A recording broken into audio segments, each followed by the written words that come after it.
This is the compressor off of the 2020 Ram.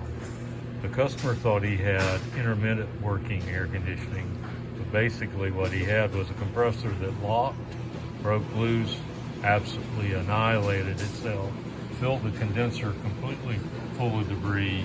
This is almost like a paste. There's all kinds of metal filings and paste-like aluminum all throughout the compressor. The clutch had even gotten so hot that it literally almost melted the clutch coil. Everything about this compressor is absolute junk. Unfortunately, on an almost brand new vehicle, this compressor failed due to the fact that there was 0.3 of a pound of refrigerant in this system, and we literally worked the compressor to death with almost no lubrication.